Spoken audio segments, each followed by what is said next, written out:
Field trips are supposed to be exciting, right? A day away from the classroom, exploring new places, and making memories with friends. But not every field trip ends in laughters. Some leave behind stories that are far darker than anyone expected. Think about it. You're far from home, surrounded by unfamiliar places, and you don't always have full control over where you are. That mix of excitement and unease can sometimes open the door to experiences you'll never forget. Tonight, I'll share with you 3 true scary field trip horror stories that really happened. These aren't just fun campfire tales. These are first-hand accounts from people who swear their trips turned terrifying. So if you're watching this at night, maybe keep the lights on. Because after these stories, you might think twice about how safe your own field trips ever really were. Let us begin with the first story. A bus ride that started off ordinary but ended with a chilling discovery no one could explain. Our first story started on a chilly morning, the kind where the bus windows fog up before the heater wakes. We were headed to a historical fort 2 hours out of town. I grabbed a window seat near the back, snacks in my bag, camera ready. It felt like any other field trip, loud, restless, and just the right amount of freedom. About 20 minutes in, the sky turned a dull gray, the highway looked endless, and the radio kept slipping into static between songs. Our driver joked about a detour to avoid construction, and everyone cheered. I remember thinking detours feel fun until you realize you don't recognize a single road sign. The new route wound through tall pines that leaned over the asphalt like they were listening. Conversations faded as the trees grew denser. I pressed my sleeve to the glass, clearing the fog to watch the blur of trunks and branches. That was when I noticed that the temperature dropped and my breath turned faintly white. Our teacher, Mr. Hale, stood up to do a quick head count. He pointed, counted again, then squinted at his clipboard. 39, 40.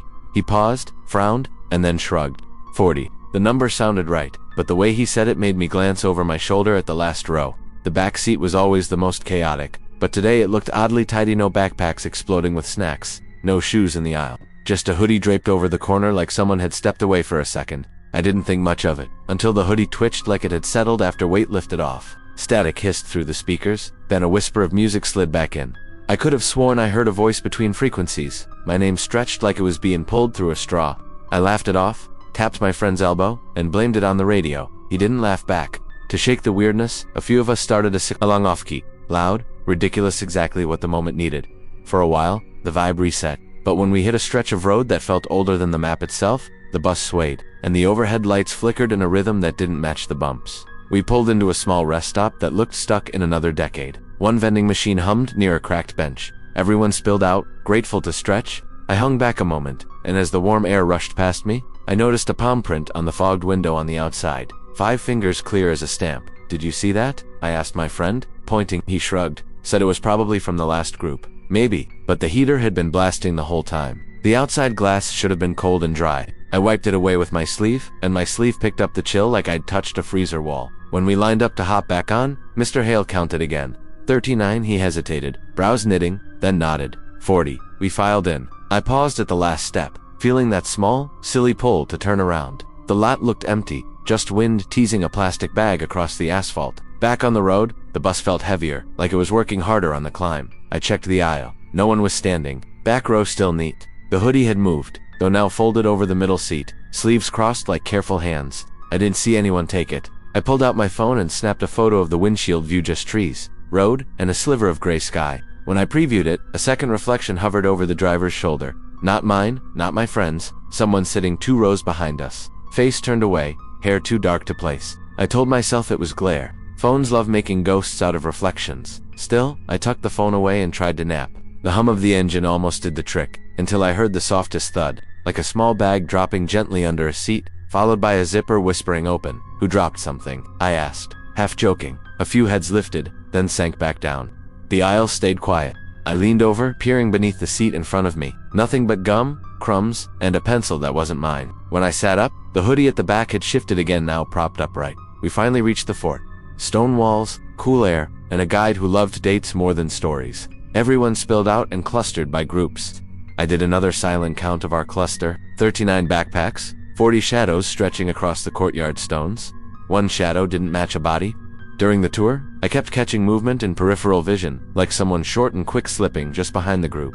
When I turned, it was always a second too late. The guide droned about cannons, but my attention stuck to the reflection on a display case, a row of students, and 1 blurry figure turned outward. At lunch, we spread out near a low wall overlooking the river. I snapped a photo of our sandwiches and the view. In the corner, barely there, a sleeve the exact color of the back row hoodie, edged into frame. as if someone hesitated to join, then thought better of it. Whose hoodie is that, anyway? I asked. No one claimed it. A couple of kids said it appeared after the first stop. Another swore it belonged to a student who'd transferred last semester, which didn't make sense. We hadn't seen that kid all year. On the way back to the bus, Mr. Hale did another count, lips moving, finger tracing the rows. He shook his head, exhaled, then smiled wide for us. All good. The smile didn't reach his eyes. He climbed on first, speaking quietly to the driver. I caught only one word. Sensor. We pulled away from the fort, sunlight slipping behind clouds. The heater kicked in again, and the windows fogged from our breath. I traced a little smiley face on the glass for a joke. A second later, a longer line appeared next to it, like someone outside dragged a finger down in reply.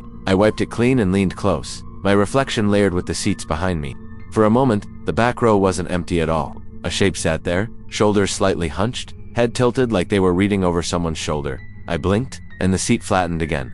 To reset my brain, I opened my photo gallery. I zoomed in on the windshield shot from earlier. That second reflection had more detail now. Like the screen had sharpened itself. Short hair, a narrow jaw, and eyes looking anywhere but forward, as if they were searching the aisles for a place to sit. I showed my friend lens flare. He insisted, but his voice didn't sell it. He flipped to the next picture, the courtyard lunch photo. That same sleeve ghosted the edge. He swallowed, then laughed too loudly, like a joke needs volume to land. The bus took the same detour home. The pines looked darker, the road thinner. A low warning chimed twice on the dashboard, and the driver tapped the panel with 2 fingers. Door sensor, he said to no one in particular. Says open, but it's not. We slowed for a bend, and the overhead lights flicked once. In that blink, I saw the back row like a snapshot. The hoodie filled, a head just below the top of the seat, chin tipped down. When the lights steadied, the fabric sagged again, lazy and harmless. Mr. Hale stood to calm everyone, cracking a joke about haunted buses and budget field trips. Laughter bubbled up, grateful and forced. He started the last head count of the day, tapping his clipboard. 39. He stopped and rubbed the bridge of his nose. 40, he said softly, almost to himself. We rolled into the school lot at golden hour, the kind of light that makes everything look safe again. Doors opened, we spilled out, and the cold snapped to earn a cleaner. I turned back to grab a wrapper I'd dropped. The hoodie was gone. No one reached for it. No one asked. In the hallway, our group huddled to swap photos. When mine popped up on the screen, a crowd leaned in. The windshield shot drew the usual creepy comments. But it was the last bus, picture the one I had taken that silenced everyone. An aisle view from the back row. Angled forward, exactly where no one had been sitting. I didn't remember pressing the shutter. The timestamp put it right after the dashboard chime. In that photo, the seats looked ordinary, but the aisle edge carried a curved blur, a knee, maybe beyond a fingertip resting on the metal bar of the seat ahead. The nail clean and short, like any student's hand. Mr. Hale looked pale but steady. He touched the screen, then dropped his hand. Upload that to me, he said. Later that night, he emailed our parents a cheerful recap. To us, he sent one line. Return headcount matched departure. But the door sensor logged 41 boardings after the rest stop. The second story takes place during a field trip to a nature reserve. The plan was simple. Hike a marked trail, have lunch at the clearing, and head back before dark. Easy, right? That's what everyone thought, until the trail itself decided to play tricks. We started off in good spirits. Teachers led the way, students joked about bears, and someone brought a Bluetooth speaker to keep the mood light. The sun filtered through the trees, and for a while it felt like one of those picture-perfect days. But the deeper we went, the quieter it became. The speaker died without warning, and nobody bothered to turn it back on. Even the birds seemed to vanish, their songs replaced by the crunch of boots on dry leaves. That's when one of the chaperones frowned at the map.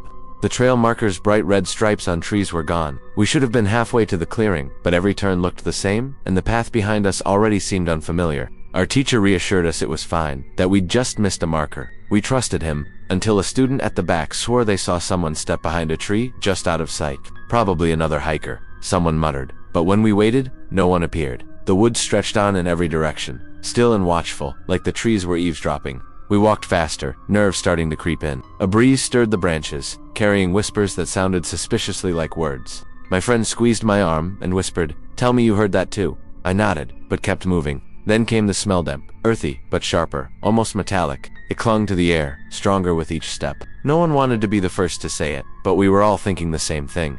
Something nearby wasn't right. Finally, a clearing opened up ahead. Relief washed over us, but it didn't last. Right in the middle sat an old stone well, cracked and mossy, surrounded by a ring of flattened grass. Nobody had mentioned a well on the trip plan. Curiosity got the better of some kids, who edged closer. When they peered inside, one girl screamed. The well was dry, but claw marks scored the stone all the way down, like something had tried to climb out. Our teacher herded us back quickly, insisting it was an animal. But the marks were too wide, too deliberate, spaced like hands rather than paws. I caught one last look before leaving. Fresh dirt crumbled near the rim, as if something had recently reached the top. We rushed down what looked like another path, desperate to get back on track. But instead of familiar signs, we came across a backpack lying in the middle of the trail, dusty, old, and unclaimed. Inside were notebooks dated nearly 20 years earlier. Some pages were still legible. Sketches of trees, crude maps, and at the bottom of one page, a line written over and over. "Don't follow the voices." My stomach flipped. Nobody wanted to hold the bag after that.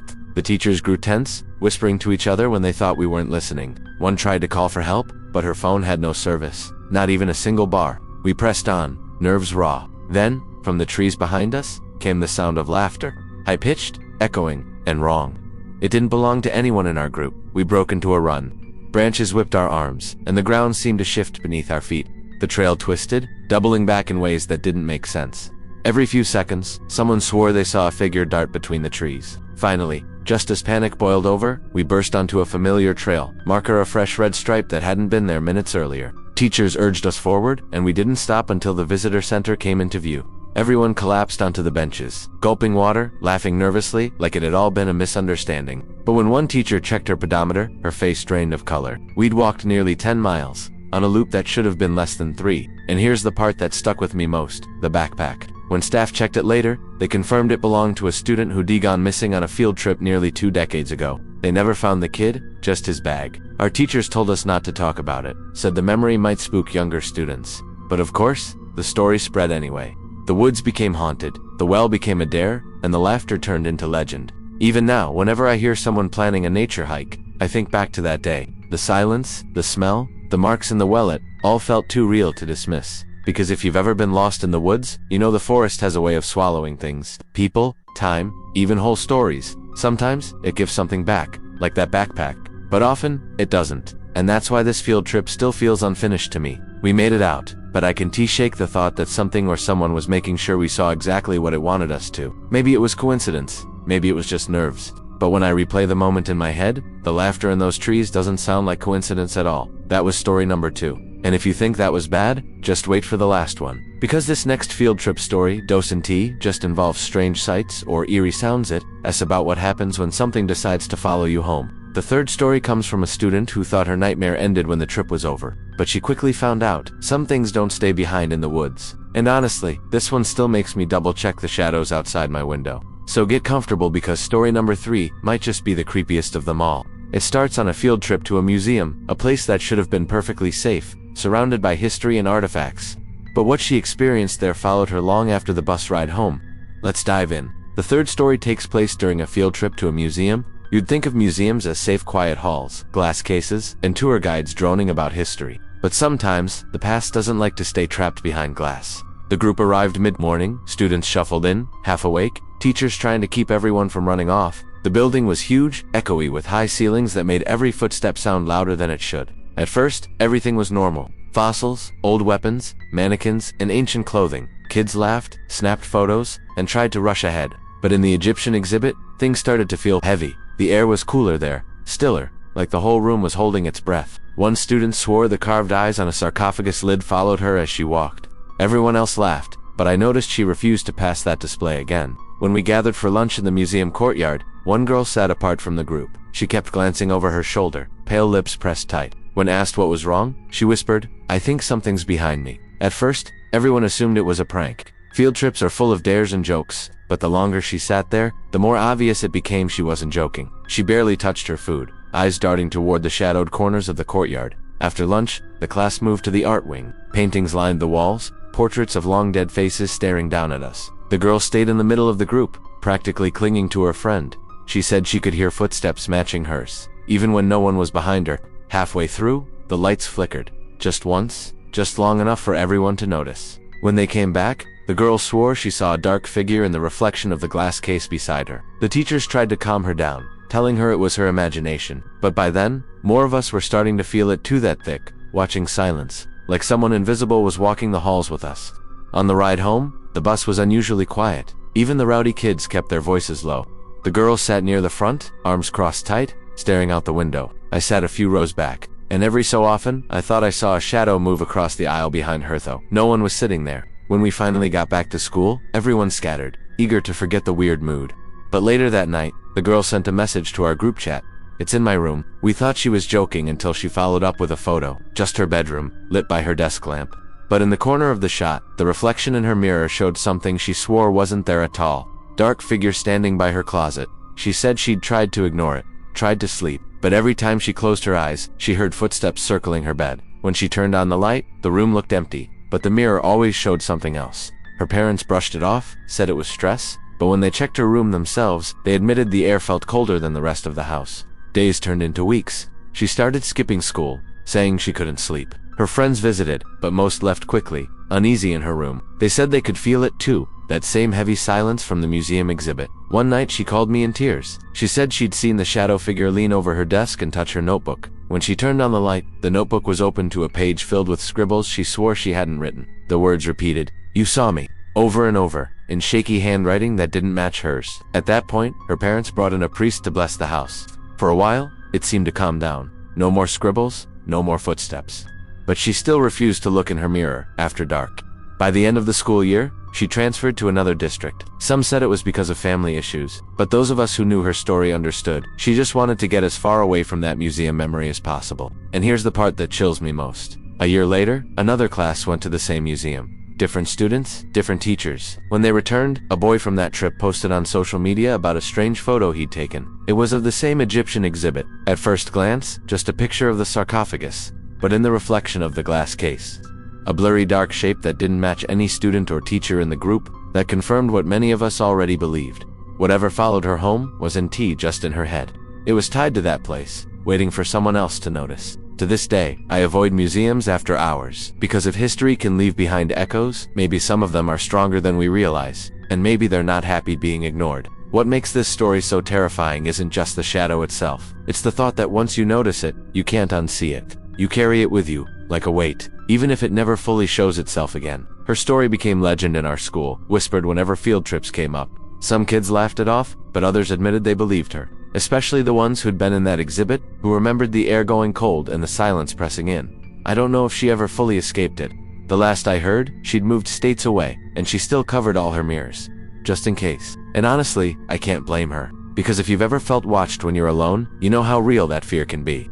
That was the third story. 3 field trips. 3 completely different places, but each with the same outcome. A memory that feels less like adventure, and more like a nightmare. And the scariest part, these weren't ghost hunts, or late-night dares. These were ordinary school trips, the kind any of us could have been on. Which makes me wonder how many normal trips hide stories like these. Stories that never get told because they're too unsettling to share. And that wraps up these 3 true scary field trip horror stories. Each one started as an ordinary school outing, but ended with something unforgettable and, in some cases, something unexplainable. It makes you realize that when you leave the safety of home, even for something as simple as a class trip, you never really know what you might run into. Sometimes the scariest stories don't happen at midnight, they happen in broad daylight, with a bus full of classmates. So what do you think? Were these just coincidences and nerves? Or was there really something darker hiding in those woods, that museum, or even on the bus? I'd love to hear your thoughts in the comments. If you enjoyed these stories, don't forget to hit the like button, subscribe for more creepy true tales,